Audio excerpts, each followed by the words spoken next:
Good morning, it's time for a cup of joe. I want to be a cup of joe, first sip in the morning. It is Friendly Friday, everyone, so let's read some comments.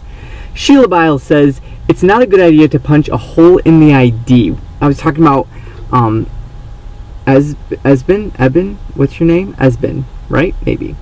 We're talking about how he punched holes in his ID and his credit card to use those, and I thought that was a great idea, but now it turns out it might not be the best idea ever. So Sheila says that if it's punched, it's invalid.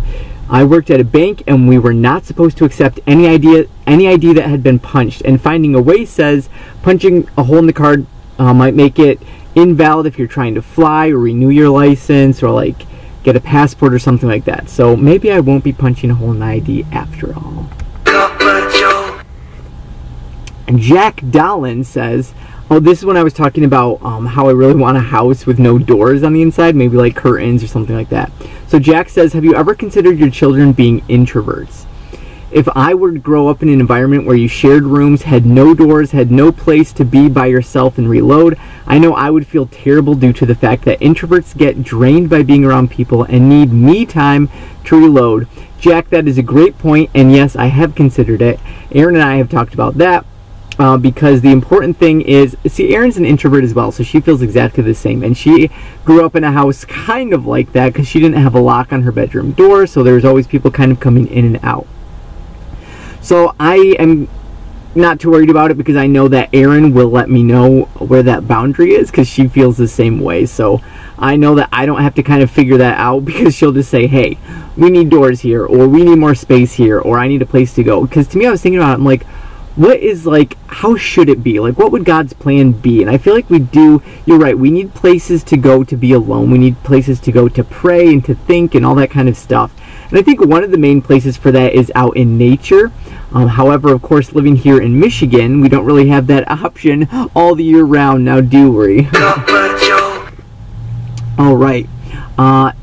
Amy Pola says, she said a lot in her comment, and it was really good, so I suggest going to read it. It's really interesting, but she's talking about how I was talking about getting rid of my clothes down to just what I exactly need, one of everything, and also kind of about prepping. I talked about how I'm not really into prepping or preparing for like the apocalypse.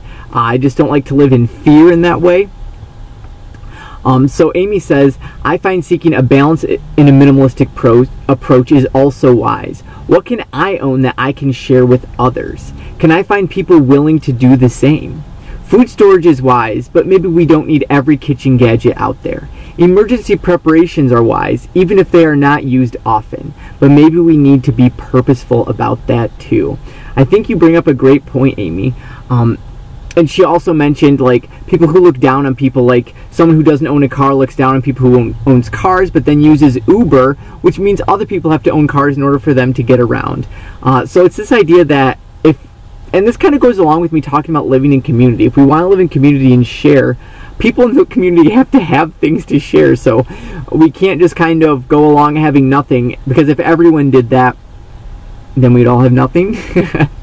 So that's a good point. And yeah, I'm definitely going to think about this some more and think about kind of what that means for me and how I might kind of go into that from that angle, I guess.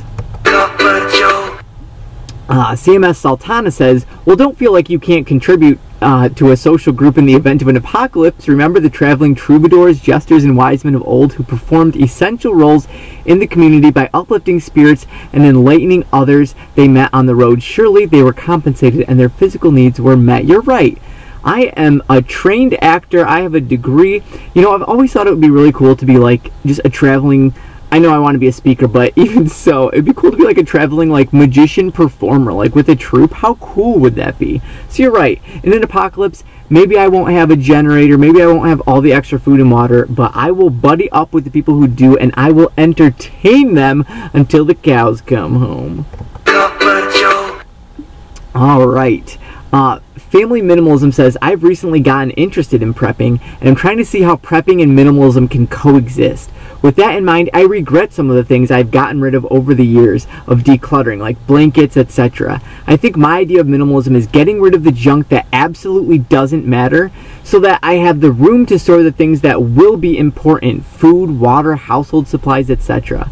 Even if there is a snowstorm or something like that, I realize that we were not prepared for even the smallest of inconveniences of not being able to just run to the store. Family Minimalism, you bring up a great point. We're kind of in that same boat probably in a lot of senses. A lot of senses? In a lot of respects. I don't know that we would do so well in any, you're right, any kind of a blizzard or something.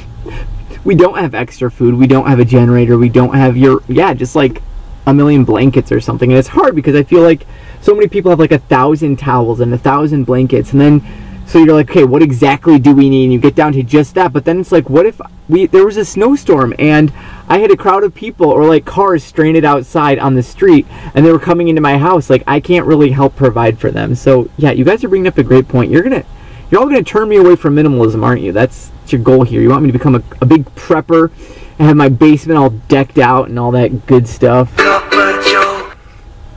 Hope Levery says, I find your videos really interesting, but all this God talk really confuses me. Haley Roberts says, first off, I love the God talk. It's rare to see someone refer to God, and I love your faiths. So you guys have noticed I've started mentioning God more. Basically, that's an intentional thing, and I'm not trying to force it. I'm doing the opposite. I'm not holding back anymore. When I first started my YouTube channel, I didn't mention God unless I was specifically making a video religiously focused, I guess, but I kind of kept the minimalism talk separate. But that's stupid because this is my life and I am a Catholic minimalist, and the Catholicism should be trumping the minimalism. I should be talking more about God than I do about minimalism. You know, that's more, yeah. So I don't know, I guess I don't know if timid or nervous, or I don't know, I was just hesitant, I guess. I was hesitant to mention God. So yeah, I'm glad you guys noticed. Hope, I'm not sure why it confuses you. Are you confused as to why I believe in God or that I believe in God? I don't know. But there it is. So yeah, there you have it. Haley Roberts also goes on to say, I am very curious to know what kinds of food do you eat? Do you go out to eat? Are you vegan? So I talked kind of a while ago about how I really wanted to become a vegan. Well, that has not happened. I don't know if it ever will happen. I don't think that I would ever become fully vegan. I almost feel like veganism is a religion, and I don't say that to be mean or flippant or anything. It really does feel like a religion to me, and I don't think there's anything morally inherently wrong with eating animals. However, I do think that the way animals are treated is often terrible and unacceptable. So that was more kind of why I wanted to become a vegan. But I do want to eat healthier. That's like one area of my life that I haven't really tackled yet, is food. I have given up pop. I've been off the Dr. Pepper for a while now, so that's been nice. But I do need to focus more on that. So what I've been doing lately is I've been not drinking anything but water except on Sundays. Sunday's kind of my cheat day, so any kind of sugar or anything, like when you go to someone's house and they have donuts or cookies or all that kind of stuff, I don't eat anything with that extra sugar that, like, hey. So yeah, so Sunday's my cheat day. That's when I eat the crappy food. So that's kind of what I'm doing now. And no, we don't go out to eat much just because of food, basically. I mean, because of money, basically. We don't want to spend the money, so that's more the reason we don't really ever go out. I don't really like chain restaurants either. I don't like chain anything, though sometimes it's unavoidable. But yeah, hopefully that answered your question there. Alright, Loretta Calling says, hi Joe, can you speak on aesthetics and minimalism, and if it has importance in your personal minimalist journey, and how so? Thanks. Aesthetics, I assume that you mean like kind of decorations, like in the house, that kind of thing. So I haven't done a house tour yet. It's coming, I promise. Aaron's kind of more the interior decorator of our house as far as like what goes on the walls and that kind of stuff. So my idea of in the house is I don't like it heavily decorated, and part of that is I don't know, I don't like the idea of spending a lot of time doing nothing in one place, if that makes sense. No, that's wrong. I don't know how to say it. Basically, I don't know. I haven't given it much thought. I'm just rambling. So yeah, I like my kind of aesthetic is what we have up in our house. I really like religious stuff, so pictures of Jesus, Mary, the saints, that kind of thing, to inspire. So I don't like a lot of clutter, obviously, if that makes any sense. So my clothing aesthetic is obviously very plain, and so is my living aesthetic. If it were up to me, I would probably just not decorate stuff in the house because I don't like to kind of sit around the house much. If I spend a lot of time in the house, like in the living room or the kitchen or something, I want that to be with people, so they kind of provide their own aesthetic, if you will, and even if you won't. And Rebecca Christopher says, some YouTubers sell merch, which may not be a minimalist thing to do, but if you ever wanted to, I could envision a mug with a cartoon image of your face that says, Cup of Joe. I mean, I'd buy one. And Robert the Bobcat says, so would I. Please make it happen, Joe. Robert the Bobcat even wants it. Robert, you old Bobcat, you.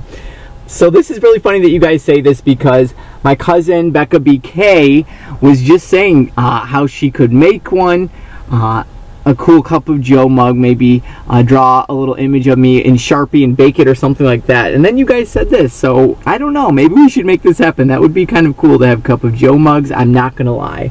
So I'm gonna look into this for you guys. I'm gonna think about that, and hopefully we can make something happen, eh?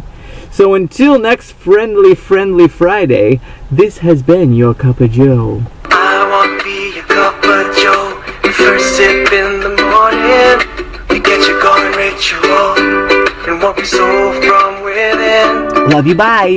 Let me be a cup of